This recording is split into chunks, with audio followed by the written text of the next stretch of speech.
Okay, quick question. If I told you that a medieval pope dug up his dead predecessor, dressed the corpse in full papal robes, propped it on a throne, and then put it on trial, you'd say that sounds like something a bored 14-year-old wrote on Wattpad at 2 a.m. And you'd be right. Except, it actually happened.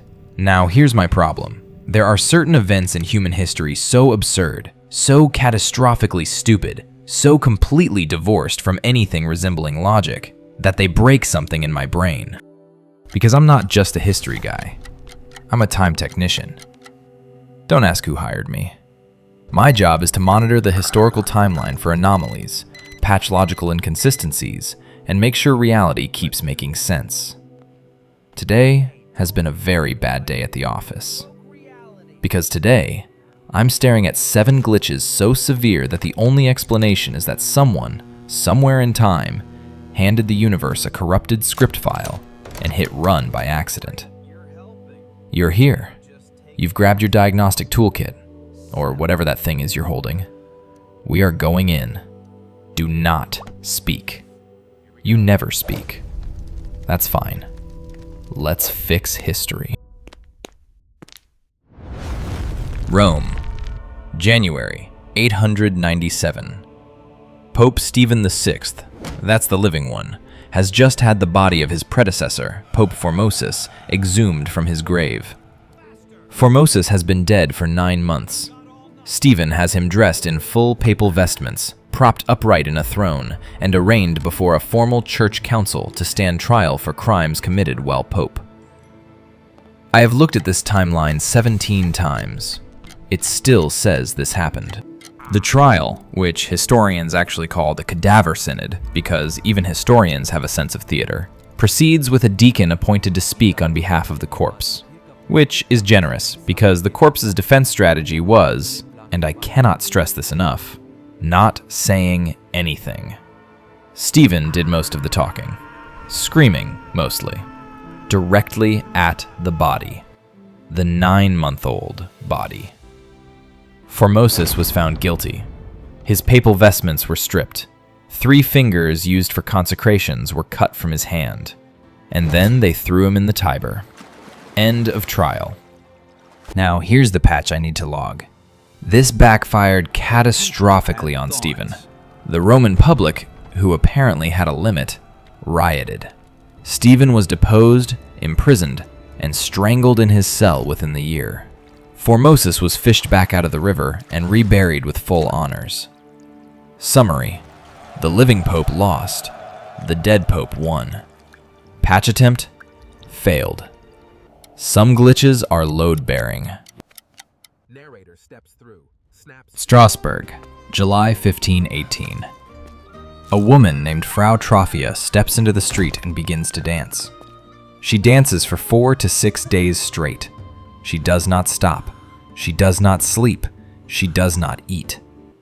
Within a week, 34 people have joined her. Within a month, 400. 400 people dancing continuously through the streets of Strasbourg. Against their will, by most accounts. People are collapsing, breaking bones, suffering heart attacks, and getting back up and dancing. I'm looking at this on my diagnostic screen and I'm telling you, this is a corrupted NPC loop. Someone forgot to write a stop condition. Now, the city authorities, watching hundreds of citizens spasm through the streets, made a decision that will haunt me professionally forever. They decided the cure was more dancing. Specifically, they hired professional musicians, built a stage, and encouraged further participation, on the grounds that the dancing needed to run its course. The actual cause remains debated. Mass psychogenic illness is the current theory. Collective hysteria in a city already destroyed by famine and disease. It eventually stopped after authorities reversed course and sent everyone to a shrine. But for 1 month in 1518, Strasbourg was running an involuntary flash mob, and the city council was playing DJ. Cannot patch. Marked. Self-correcting anomaly. Do not touch. Boston, 12:41 p.m., January 15th, 1919. A 90-foot steel tank owned by the Purity Distilling Company, containing 2.3 million gallons of industrial molasses, ruptures. What follows is not a metaphor. A wave of molasses 25 feet high, moving at 35 miles per hour, consumes entire city blocks. Horses are trapped. Buildings collapse. A train is knocked from its elevated tracks. 21 people die. 150 are injured. The cleanup takes weeks. Witnesses reported the air smelled of molasses for years. Now, the glitch isn't the flood. Tanks fail. Fine. The glitch is what caused it. The Purity Distilling Company had been warned the tank was leaking. Repeatedly. It was apparently visible to anyone who walked past it. The tank had been painted brown, specifically to hide the leaks. I need you to understand. 2.3 million gallons of molasses were visibly escaping into downtown Boston, and the executive decision was brown paint. The company lost the subsequent lawsuit. It took 6 years. The settlement was $500,000, which, adjusted for inflation, remains not enough money for drowning people in molasses. No patch available. Logging for future reference and moving on. Entry successful. Pope Boniface VIII. One of the most powerful popes in medieval history, the man who declared that all humans must submit to papal authority to achieve salvation. A man who had been in a decade-long political war with the French crown. French agents, acting on orders from King Philip IV, break into his summer residence at Anagni to arrest him. Where do they find him? On the toilet. The most powerful man in Christendom is seized during a bathroom break. He is held captive for 3 days while his captors debate whether to put him on trial or simply, and I'm loosely quoting the sources, deal with him. He is allegedly slapped across the face, which is the kind of detail medieval chroniclers include specifically to wound the dignity of someone they dislike. The townspeople of Anagni ultimately free him. He returns to Rome. He dies 5 weeks later. His death is attributed to shock and the stress of captivity. But I want you to hold the complete arc of this man's life for a moment. Issued papal bulls threatening to excommunicate the King of France. Argued with monarchs across Europe. Claimed supreme authority over all of Christendom. And then, the bathroom. No patch attempted. The universe clearly thought this was funny, and I agree. Australia, 1932. Approximately 20,000 emus begin migrating across Western Australia, destroying crops in the Campion district. Farmers appeal to the government. The government sends the Royal Australian Artillery, Major G.P.W. Meredith commanding, armed with 2 Lewis guns and 10,000 rounds of ammunition. This is a war against birds. Campaign begins, November 2nd, 1932. Day 1. The emus scatter before the guns can be brought to bear. The guns jam in the field. Meredith's official report states that the emus are, and I am reading this directly off the timeline, impervious to bullets. The emus are winning. Day 2. 12 emus are confirmed dead. 12 out of 20,000. By campaign's end, the Australian military has discharged approximately 10,000 rounds. Confirmed emu casualties? Roughly 986. That is 1 emu per 10 bullets. The military withdraws. The emus remain. The emus are, functionally, fine. Major Meredith will later tell a journalist, and I need you to sit with this. If we had a military division with the bullet-carrying capacity of these birds, it would face any army in the world. They could face machine guns with the invulnerability of tanks. He said this about emus. No patch. Emus did not require patching. Emus were always fine.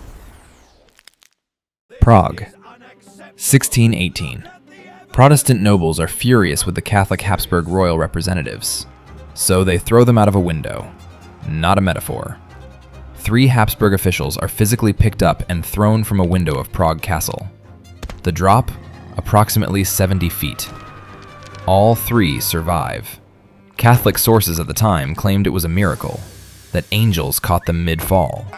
Protestant sources claimed they landed in a pile of horse manure in the moat below, and that the angel explanation was, charitably, spin. The 3 men survived. One later wrote a memoir about it and described his survival as miraculous. He did not mention the manure. Now, I need to log an important context note here. This is called the Second Defenestration of Prague, because the first Defenestration of Prague occurred in 1419 and is an entirely different window throwing incident. Prague in the early modern period was simply a city where, if you had a political disagreement, the window was the preferred resolution mechanism. Patch declined, left intact for historical continuity. Florence, Oregon, November 12, 1970. A 45-foot sperm whale has beached and died on the Oregon coast. The Oregon Highway Division, because this fell to them somehow, must remove it.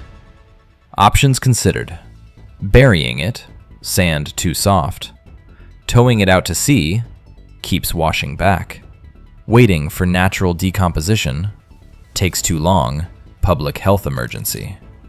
Solutions selected: dynamite. Specifically, 1/2 ton of dynamite. I want to be very clear. No one involved had expertise in whale exploding. They consulted the US Navy on quantity. The Navy suggested 20 sticks. They used 20 cases. The theory? The explosion would reduce the whale to pieces small enough for seagulls to consume. Detonation occurred at 3:45 p.m. Reporter Paul Linman of KATU News was on site with a camera crew. He filmed it. He will later describe the result as, and this is a direct quote I am reading off the record, "the blast blasted blubber beyond all believable bounds."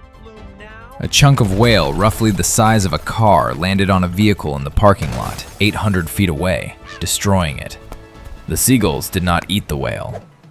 The whale was now distributed across a large radius of the Oregon coastline. The Highway Division buried the remainder by hand. The car owner received a settlement. The whale remains famous. Paul Linman's footage remains famous. I have no patch for this. I have only a margin note.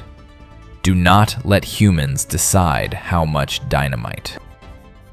7 glitches. 7 events so fundamentally broken they should not have cleared any reasonable quality check on the simulation we call human history. The corpse on trial. The involuntary flash mob. The molasses tidal wave. The bathroom kidnapping. The bird war. The diplomatic window tosses. The whale that became shrapnel. All real, all documented, all apparently within normal operating parameters. My report says I patched 3 and left 4 for self-correction. My supervisor is going to read this and fire me. You haven't said anything this entire time, which, honestly, given what you just witnessed, is probably the healthiest possible response. There are more glitches on the list. There are always more glitches. But for now, the timeline is stable. Mostly. Don't look too closely. The parking lot. Florence, Oregon, 1970. The man whose car was destroyed by whale debris. His name was Walt Umenhofer. He had just purchased that car days earlier. It was a brand new Oldsmobile. He did not find this as funny as everyone else did.